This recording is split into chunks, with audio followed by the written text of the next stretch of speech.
Good afternoon, everyone, and good evening to those joining us from Israel. My name is Adam Odesser. I'm director of the Dr. Stuart Lesson's Israel Action Center at the Jewish Community Relations Council of Greater Washington. And I'd like to welcome all of you to the second webinar in our Swords of Iron Wartime Conversations webinar series. The JCRC serves as the public affairs and community relations arm of the organized Jewish community in our nation's capital, representing more than 100 organizations and synagogues throughout our region. A key component of our work is empowering, training, and mobilizing our community to engage with and advocate for Israel. And this continues to be especially critical during the current moment we are in. I'd like to begin by thanking all of you who are joining us today, and also thank Charlotte Barrios, our Israel Action Center Program Associate, for helping to put together this important webinar series. Last week, we heard from Amir Tibon, who shared his reflections on the war and the impact it has had not only on Israelis in general, but on his family and his community as well, as someone who lives in Nachal Oz, one of the kibbutzim attacked on October 7th. If you missed this webinar, I highly recommend you watch the recording, which you can find on our Israel at War resource page, along with other information regarding our current work. While Israelis living on the border near Gaza, as what we would refer to as the Gaza envelope, experienced the worst of the attack on October 7th, they are not the only ones who have been experiencing attacks since that day. Hezbollah, an Iranian proxy in Lebanon, has been attacking Israel from the north, and Hassan Nasrallah, the leader of Hezbollah, has vowed to keep attacking Israel as long as this war continues. And we've seen proof of that just in the past few hours, where over a dozen rockets were fired into Israel by Hezbollah. Many residents of northern Israel have been evacuated, similarly to those from the south, due to these continued attacks. To speak to us about the recent developments, we are honored to be joined by Sarit Zehavi. Sarit is the founder and president of the Alma Research and Education Center, and an expert on security issues facing Israel today. She has briefed hundreds of groups and forums ranging from U.S. senators and other politicians to senior journalists and visiting diplomatic groups in Israel and overseas. She has written numerous position papers and updates focusing on Lebanon, Syria, and Israel's national security challenges. She served for 15 years in the Israeli Defense Forces, specializing in military intelligence. Along with her academic and military experience, she is also a resident of the Western Galilee, which is about 15 kilometers from the Lebanon border. Before I pass it over to Sarit, a couple of housekeeping items. Following Sarit's overview of the current situation, I will then follow up with a question or two. And for the last half hour, we will be taking questions that come in through the Q&A. I know some have submitted questions in advance, and we've passed some of those questions over to Sarit. But if you have a question at any point, please submit those through the Q&A feature at the bottom of your screen, as we hope to take as many questions as possible. And I'd also like to note that this call is being recorded and closed captioning is available as well. So with that, I want to pass it over to Sarit. Sarit, thank you for being here, and the screen is yours.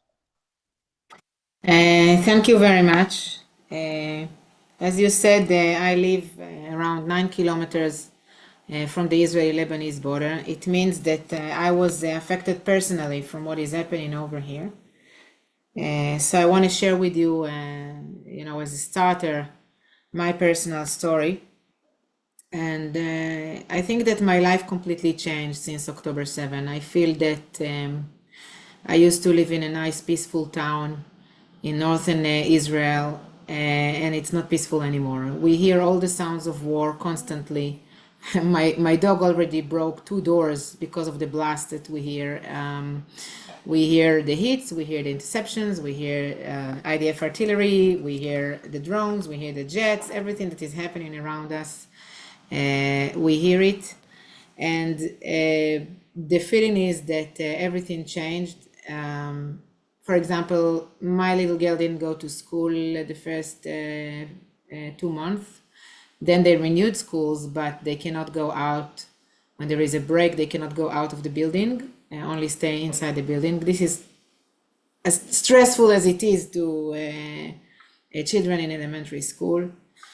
Last week we had alerts in my area I was in the car with my daughter and another kid, and I know that I have a few seconds to stop the car, to let her out, and then to run to her and to lie on her to protect her with my own body. And it's just a few seconds. It's not like in Tel Aviv. I didn't make it on time. I heard a blast just above my head. These were very difficult moments for a mother. Nothing happened. I'm okay. She's okay. But we're not okay.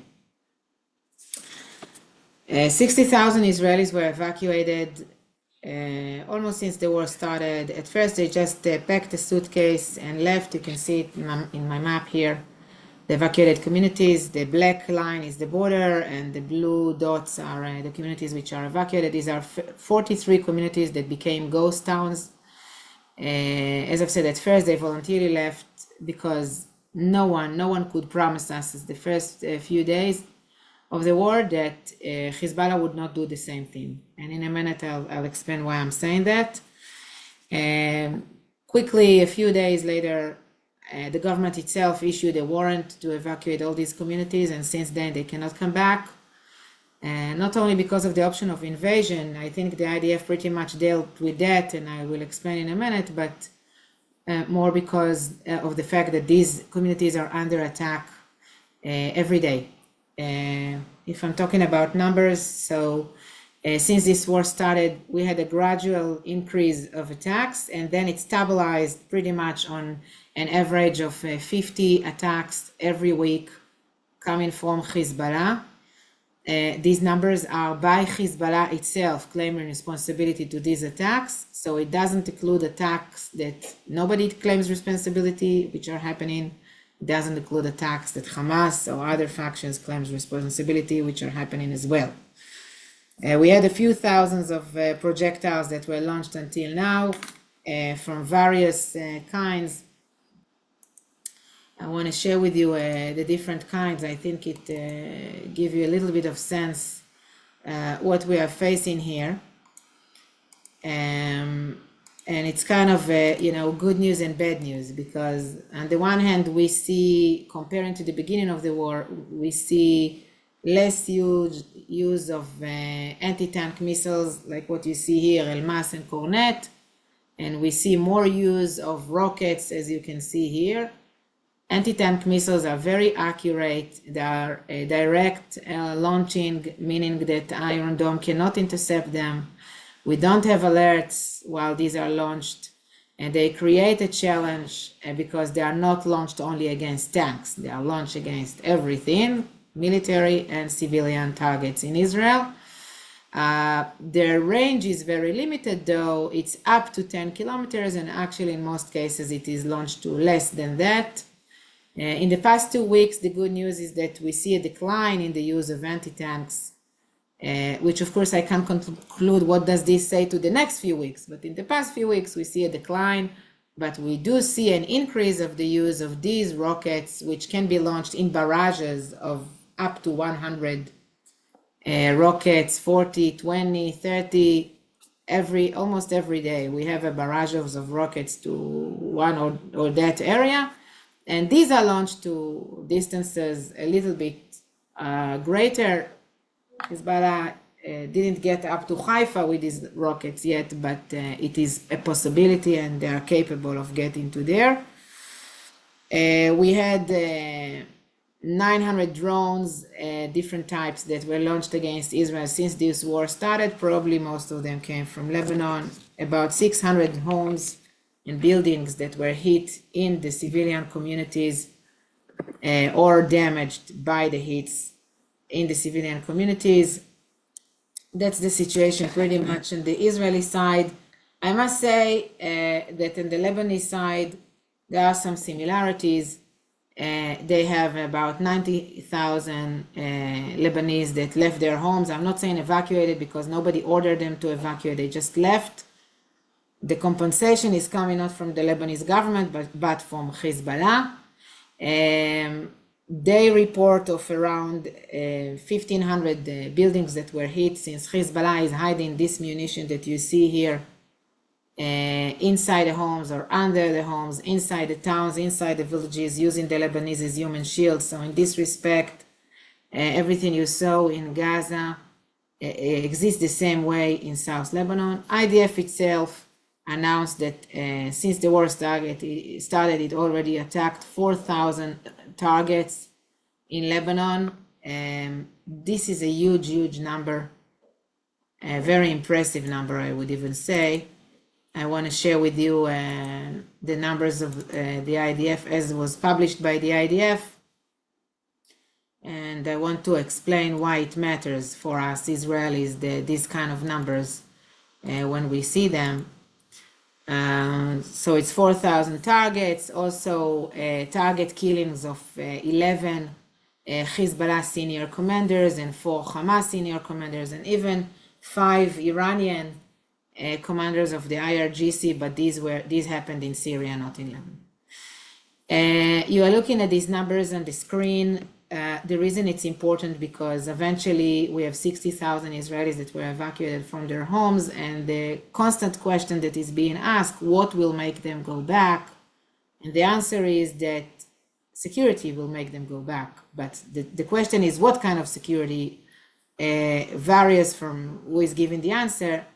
And I think that what the IDF is trying to do is to create an improved security reality over here up north by attacking Hezbollah military capabilities in South Lebanon below the level of a full-scale war.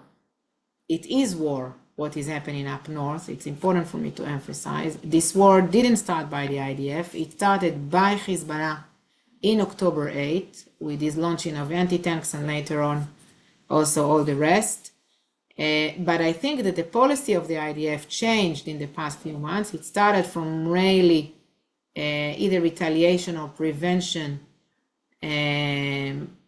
targets against the squads that were launching these missiles. And today it is more initiative as long as the evaluation is that we can keep it below the scale of an all-out war. And of course, it's a risk. Nobody can promise us that it will not deteriorate to something completely different. What's the problem? Like, okay, this is not full capacity for Hezbollah, and this is not full capacity for IDF as well. What are we worried about? I think that we should talk on 2 main threats coming by Hezbollah, one on the ground and one in the air.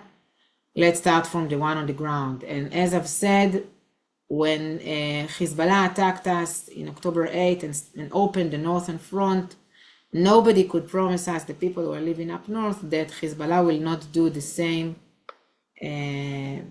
offensive plan as Hamas had done. Why am I saying that?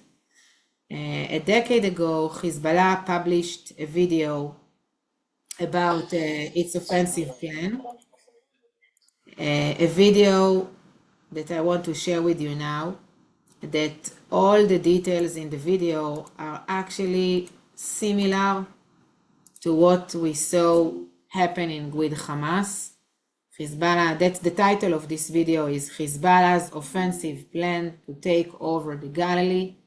I don't know who translated the video, but the bottom line is that you can see it starts from a barrage of rockets overwhelming Israel to all over the Galilee, and then sending ground forces. Actually, these are Radwan brigades, well-trained, well-experienced in maneuvering big forces because they had done so in Syria,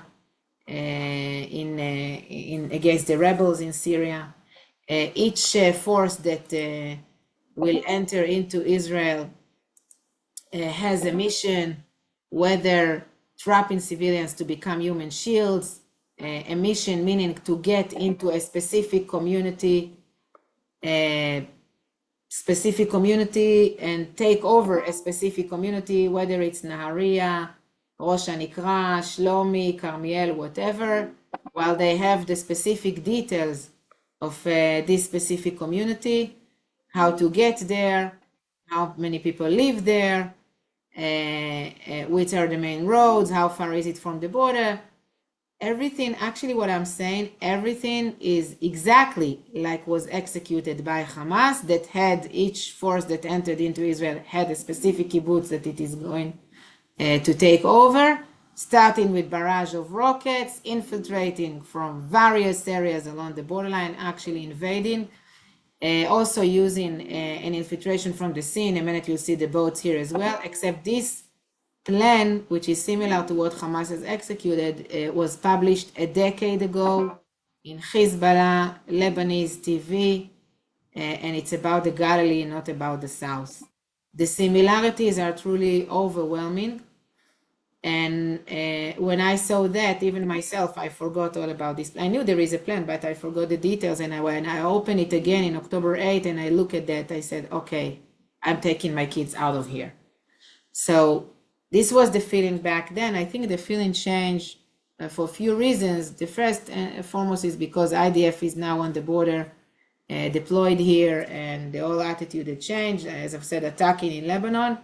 But we cannot overrule completely this capability, meaning that Hezbollah can still try to infiltrate from that area or another, meaning that even though IDF eliminated some of the capabilities of Radwan brigades, as you saw with 450 attacks against it, it can recover very quickly once we'll have a ceasefire. And this brings me to the very awkward statement that I am afraid of a ceasefire the same as I'm afraid from war, because a ceasefire will actually create a situation that Hezbollah is capable of renewing all its capabilities that are very dangerous to us, to massacre Israelis here up north, and nobody can do anything about it. Nobody is talking about the terms of the ceasefire that I would like to see: a deadline, an effective mechanism, enforcement mechanism, disarm of Hezbollah. The options that are being, the wording for this ceasefire is around pushback, withdrawal. It means nothing. We need to talk about disarm of Hezbollah rather than pushback of Hezbollah, that is a local militia and not an external militia, a militia that lives in South Lebanon, buried in South Lebanon, entrenched in the villages of South Lebanon. These are very few kilometers from the Israeli border. If you keep all the military capabilities in the villages, the words withdrawal are meaningless. Why was I that afraid? Because before the war, here in Alma Center, our evaluation was that Hezbollah is completely prepared and willing to open war against Israel. We saw them on the border every day. I don't know if I can share some images of that. I have one here that I can share with you. They were wearing uniforms. They came with binoculars, with cameras. They were documenting every movement on the borderline. They built positions on the borderline. This is one example. I have tons of these. They were watching us, and each time I saw them, and I saw them many times. I was never armed, by the way. I saw them and I thought, okay, today they had a camera. Next time they will come with an anti-tank, and this is exactly what happened. So they were completely prepared. The positions that were built by Hezbollah on the borderline were already destroyed by the IDF, but again, it means that Hezbollah maybe had withdrawn a few tens or a few hundreds of meters into the villages and then launching from there. And these launchings continue to happen every day against us Israeli citizens up north. What is Hezbollah? Before that, maybe I want to say one more thing about the aerial threat. Everybody's talking about Hamas missiles. Hezbollah's firepower is 10 times more than Hamas. I want to show you the numbers. You can see the numbers here. 140,000 can reach actually to the areas that are evacuated very close to the border. 0 to 5 are evacuated, maybe maximum 0 to 10. not evacuated, but mortars can get there. 65,000 rockets. These are the rockets that I've said that are already launched against us. They can get up to Haifa, maybe even a little bit southern to Haifa, a few tens of kilometers from the border. And all the rest is all the rest, including some accurate missiles, what we call PGMs, precision guided missiles, drones, which are very accurate, which are also used against us since this war started. In this spy, you don't see the amounts of anti-tanks because we don't have these numbers. So you can understand that this is a threat that is hardly being dealt now because IDF is not attacking in Beirut where all the accurate and the long-range missiles are hidden. And it is hardly attacking in Baalbek, very little. You probably heard about it, but it happened very, very few times. I want to say something about Hezbollah decision-making process and actually what it is truly. What is it? What is Hezbollah? It's not just a terrorist organization. It is actually much more than that. It's a terrorist movement. It's a terrorist organization. It's a social movement.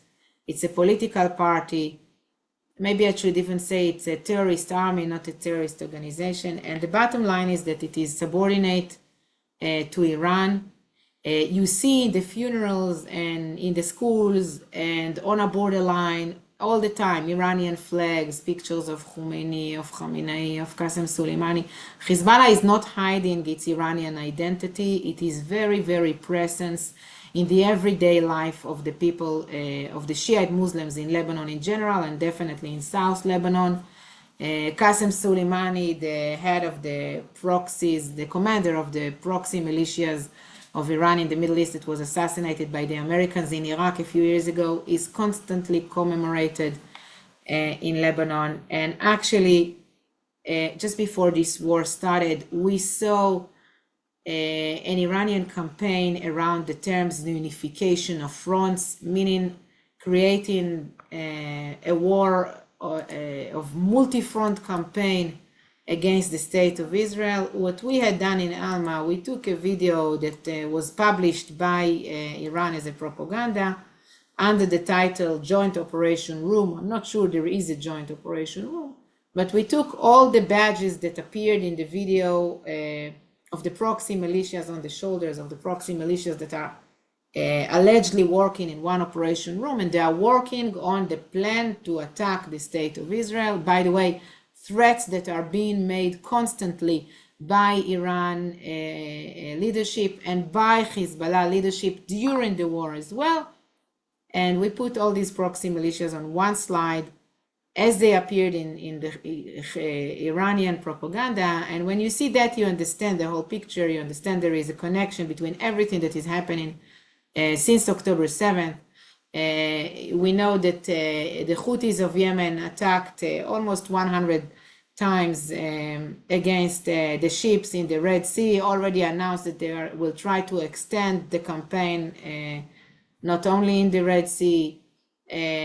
Nasrallah, from the leader of Hezbollah in Lebanon, said very clearly that the goal of Hezbollah is to stretch the IDF capabilities to two fronts. That's why he opened the second front. And I think that if we look at his calculation, he had done very wisely not to invade and actually to put the state of Israel in an unbearable situation, trying to drag us into war. You see attacks, more than 160 actually, against American forces in Syria, Iraq, by these proxies that you see here. Yet this stopped in the past month. It's a good question, what was paid to them to stop? Houthis didn't stop. Hezbollah didn't stop. We are still facing that. And what we see more is more claim responsibility by these militias in Iraq, launching drones into Israel, which we never heard of them. We don't know what's happening with these drones. I want to end with a video that I think is very important to understand what are we dealing with, because in Israel there is a debate around the question of deterrence. How do we deter, and can we deter?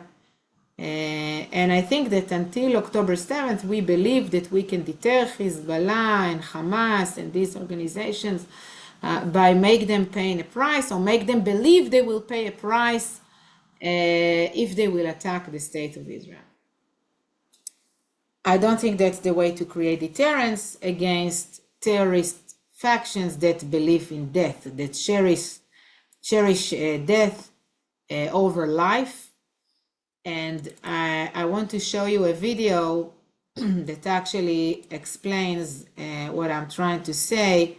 This is a woman that speaks, let's see if I will succeed in sharing this, that speaks from a town in Lebanon, and around her, everything is ruined because IDF attacked there. And look what she's saying. She's talking about Hezbollah losing 2 military operatives that were killed by the IDF. And she's kind of apologizing that it's not her children, that she didn't sacrifice her children yet.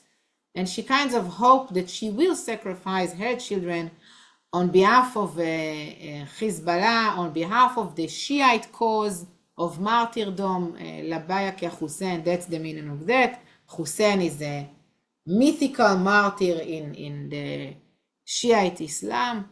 And on behalf of the way to Jerusalem, the whole, all the funerals of the Hezbollah military operatives that were killed by the IDF in the current war are branded as died on his way to Jerusalem. Okay, it's not about defending Lebanon. It's not about defending their homes. It's about the campaign to get to Jerusalem. When I see this video, as a mother, I understand the gap between the way I think and between the way she thinks. I think now we can open it for questions, Alan. Thank you, Sarit. Yeah, there's a few questions that have been coming in through the Q&A. Yeah, kind of, I want to first of all thank you for for that overview. I think it's given us a lot of background of into what Israel is facing, especially on the northern border with Hezbollah. Piggybacking on what you're saying about deterrence, and there was a question that came in through the Q&A asking, does the full-scale war in Gaza have any deterrence on Hezbollah up north? And I'll add another component into it.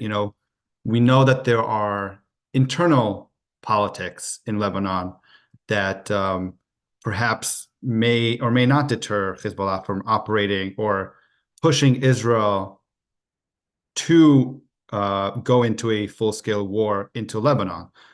Is there anything that does deter Hezbollah from, pushing the needle a little bit further in attacking Israel? Okay, two things. First, maybe I make this statement. We should a little bit change our state of mind and the way we imagine wars. If we want to analyze the intentions, which is really difficult, including for me, it is really difficult to analyze the intentions of Hezbollah, and I doubt, each time I say something, I doubt, especially after October 7th. Having said that, I think that what we imagine is 1973. We were attacked from both fronts at the same day, and we prevailed, we survived. We ended up threatening Damascus and Cairo, but actually it didn't happen in 2023. It didn't happen in 2023 since the Iranian Ayatollah's rules of the game are a little bit different, and they don't build a unification of front campaign that will last a few weeks or a few months, but actually that will last a few years. And I think this is the reason why Hezbollah didn't attack. It was very comfortable for the Iranians to sacrifice Hamas. I think that it's Hezbollah and Iran that disappointed Hamas. It was very easy for them to sacrifice the Sunni Palestinian Arabs rather than the Shiite Lebanese Hezbollah. And if we had met before the war, I used to say to the groups that I've met that came here to Alma Center, that Iran will fight the Israelis until the last drop of blood of the Palestinians. And you see, I was probably right. So what is happening in Gaza now is not enough to create deterrence or effective deterrence against Hezbollah, because Sinwar is still alive. We are having huge difficulties with regard to international legitimacy, and we didn't bring back the hostages. If we will succeed in the goals that we put to this war, this is something different, because the goal was to make sure that Hamas does not control Gaza in a sense that put a threat to the state of Israel. This is something else, and yet I'm very, very careful, because as I've said, the bottom line is that we are facing an enemy that cherishes death rather than life. So in my point of view, after October 7th, the best way to deter it is to make it understand that it cannot succeed in what it wants to do. It cannot succeed in an invasion. It cannot succeed in destroying the state of Israel. It cannot succeed in weakening the Israeli resilience. This is no less important than what we had done until now in Gaza.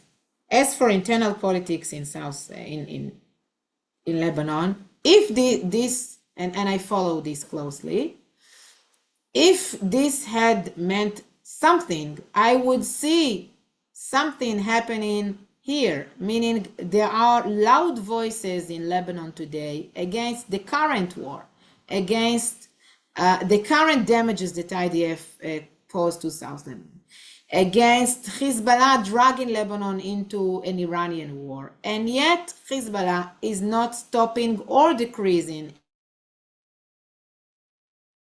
its attacks against the state of Israel, and is not willing to cease its fire as long as there is war in Gaza.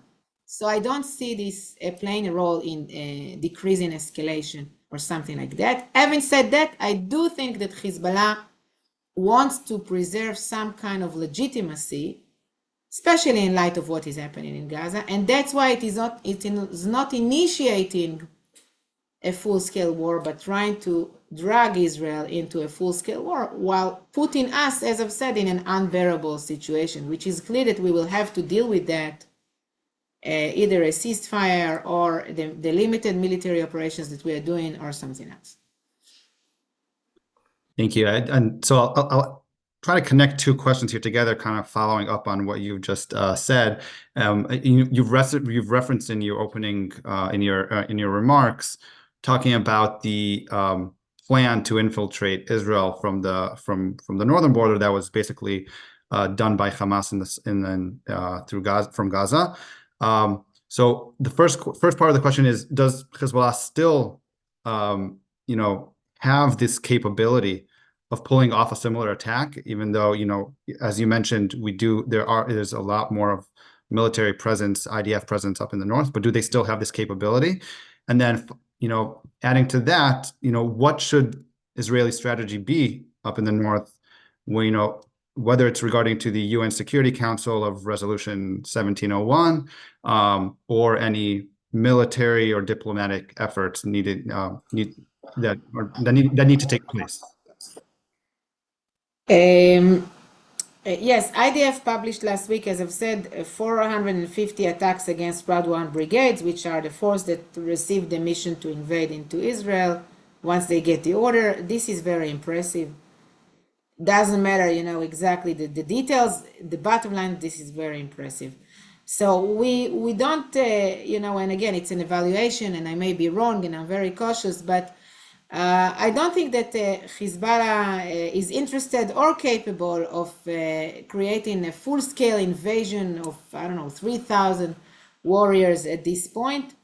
I do think it is still capable of carrying out infiltration here or there, or in one area or two areas or something like that, at least trying, and this is a viable option.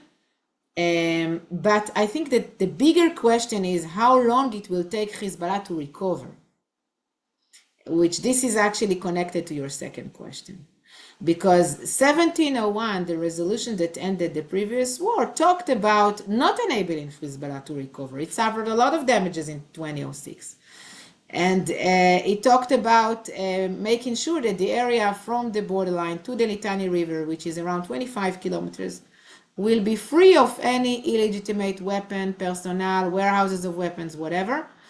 And today, the wording, as I've said, is different. It's not about that, it's about withdrawal. And what we have seen happening in the past 17 years is that there was no deadline. So 17 years had passed and Hezbollah didn't implement the resolution. Nobody enforced it because the word enforcement doesn't exist in this resolution in 1701. So it's actually unclear who should enforce the resolution, whether it's the UNIFIL or the Lebanese army. Either way, it didn't happen. And you have 10,000 UN forces, UN soldiers deployed in South Lebanon. That's a lot of soldiers. It's one of the biggest UN forces in the world. And it's not happening. The bottom line is that it's not happening.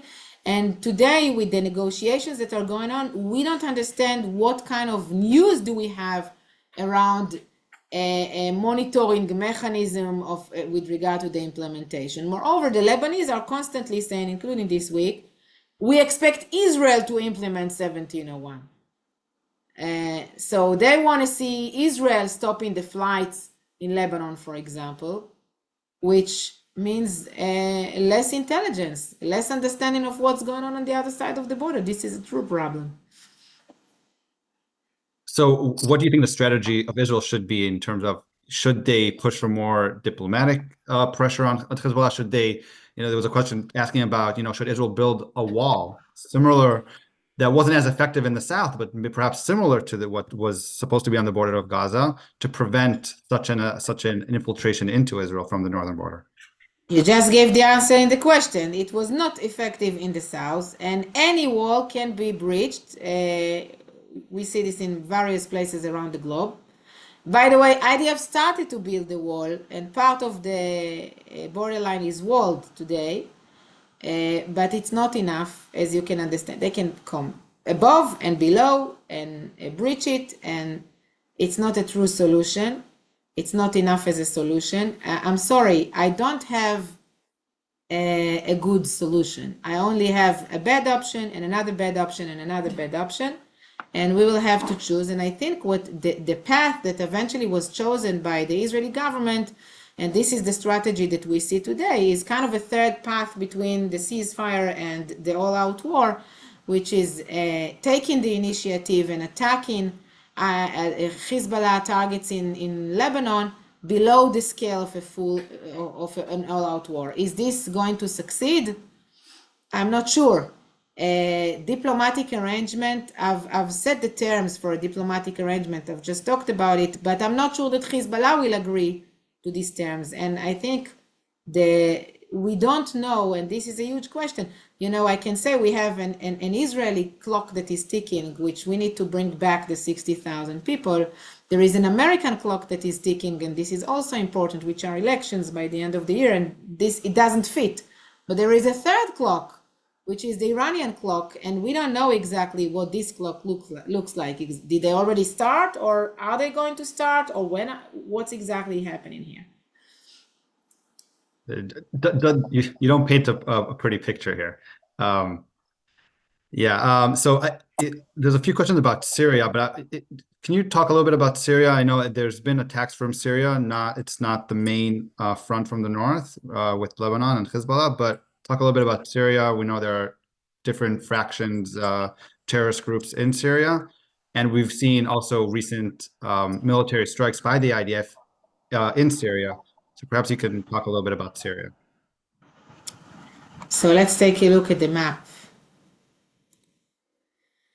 There is no Syria.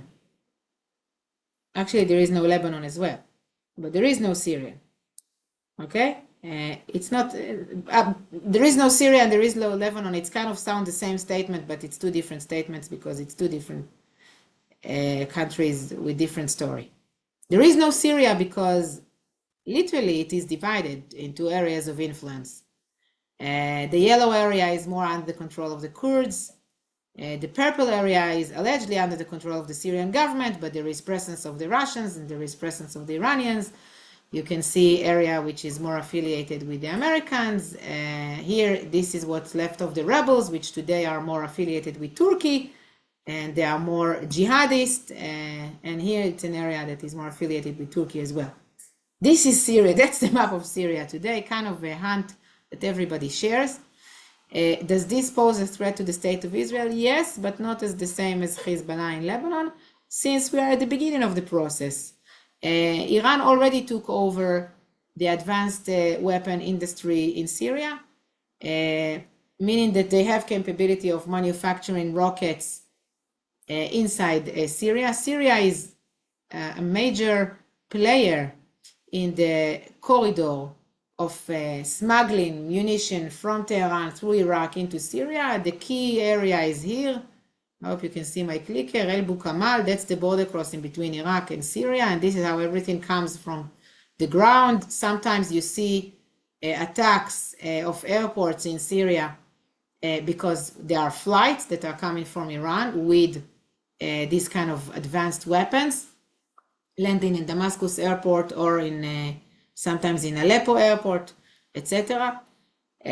We don't know how many missiles of Iran are hidden in Syria or how many missiles of Hezbollah. I know that there are 2 units of Hezbollah deployed in southern Syria next to the border with Israel. I know that there are various proxy militias of Iran that are deployed in various areas of Syria, as you can see in my map.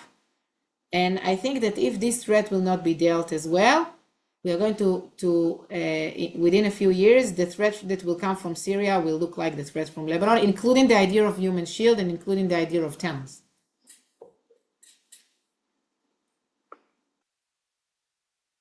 Okay, thank you.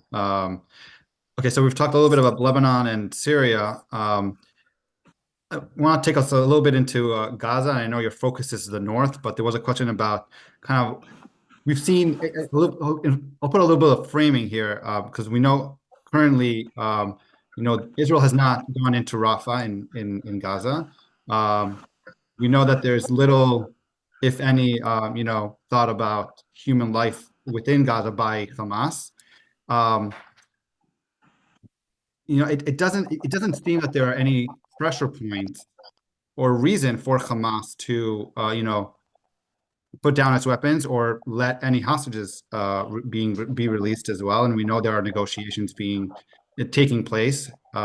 So, in your expert, thinking, what decisions do you think need to be made or taken, and what steps should be taken in order to reach, the goals that were put for this war, whether it's destroying Hamas, returning the hostages, and protecting the northern part of Israel as well?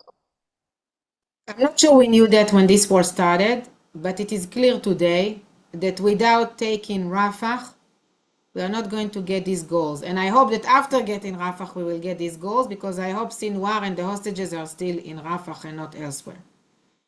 But assuming for a moment that this is the case, we are not going to end this without entering to Rafah. And the sooner the better. We learned this week that Netanyahu confirmed the IDF plans, and I believe that these plans include a humanitarian component with regard to the civilians that are now inside Rafah. What exactly to do with them and how to minimize the damage. Yet, it should be clear to everybody, Hamas has the interest in Gazians dead or starve or both.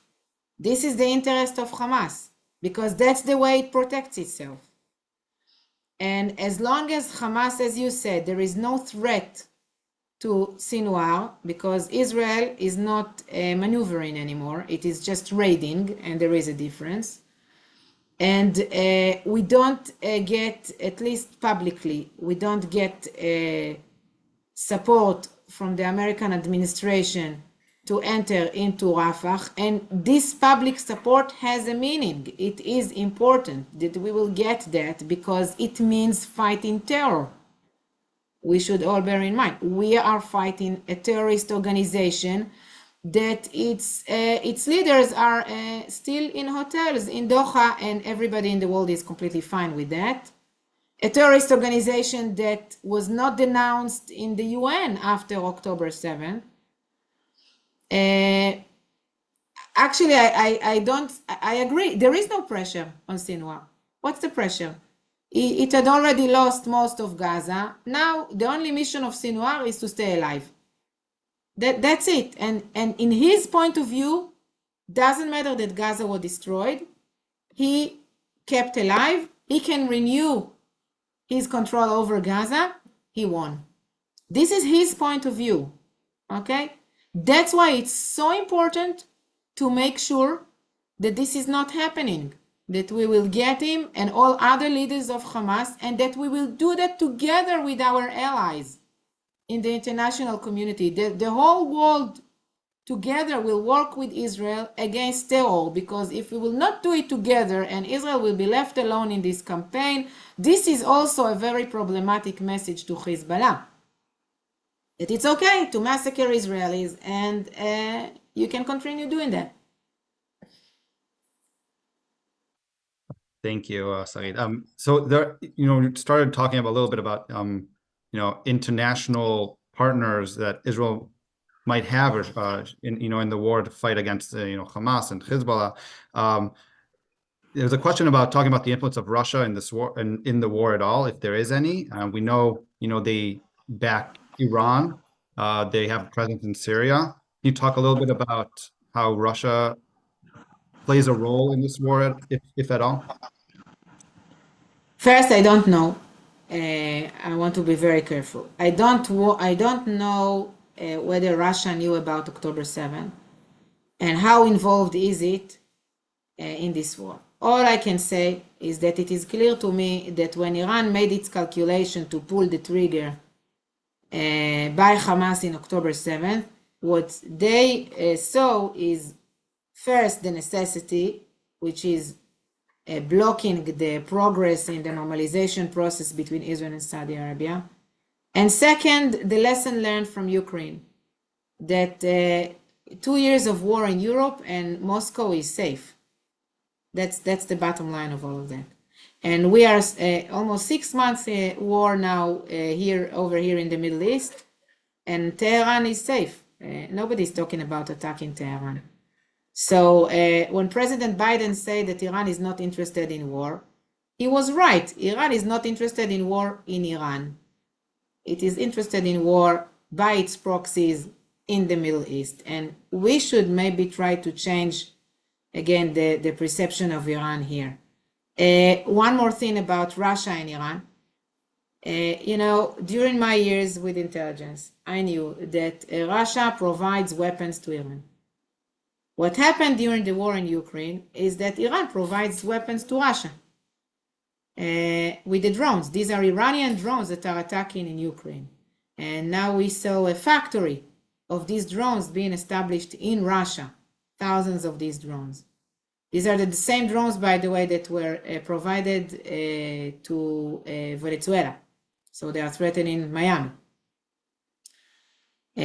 So I don't know whether it's a master plan that comes from Russia. I don't want to believe that, but there is a level of coordination, and there is definitely kind of an access that creates an alternative economy, even with regard to sanctions, between China, Russia, North Korea, Venezuela, Syria, Iran, and maybe I forgot a player or two, that puts at risk the efforts of the West to contradict the terrorist activity of Iran against Israel or in the Middle East, and of what Russia is doing in Ukraine as well. Thank you, Sarit. Yeah, and you can, if you can reach out to us, and we can also relay any questions or information you have to Sarit. Sarit, do you have any closing thoughts or remarks? Thoughts about what we should be looking for in the upcoming days and weeks or months? I want to say that the reason I am doing what I'm doing, and you can assume that it's not my first interview today, is because I think that Israel and international community should work together in fighting terror. And I think that talking to you today, and I see that we had many people online today, each of you received the tools and received the information now to understand that there is not only war in the south, there is also war in the north. And the framing of Israel-Hamas war is actually irrelevant to what is happening here. And my only ask is that you will be ambassadors to this message, that we experience something very different than the way it is framed. Even if it's reported, it is still framed as Israel-Hamas war, but it is something different. And the reason I'm doing what I'm doing is that I would love people to help spread the word and share the knowledge about what we are facing and the risks we are facing and the very complicated situation that we are dealing with.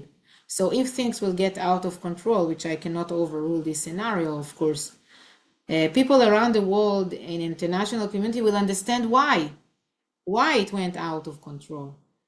Thank you, Sarit. And you've given us a lot really to think about. And I think, your presentation today will allow, a lot of this information to reach a lot of people who might, need to understand a little bit more about what Israelis and Israel is facing currently. So thank you. And we will continue to follow, the developments over the coming weeks.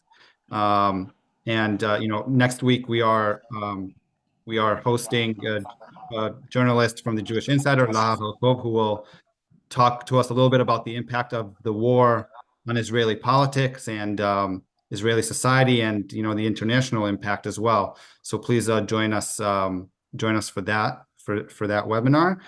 So together with with our audience, I hope and wish for first the return of the hostages, and of course for a more peaceful and quieter time. I want to thank you again, Sarit, for joining us and being here today, and thank you all for joining us today. We hope to you join us for our future programs. So Sarit, thank you again, and everyone be well and stay safe.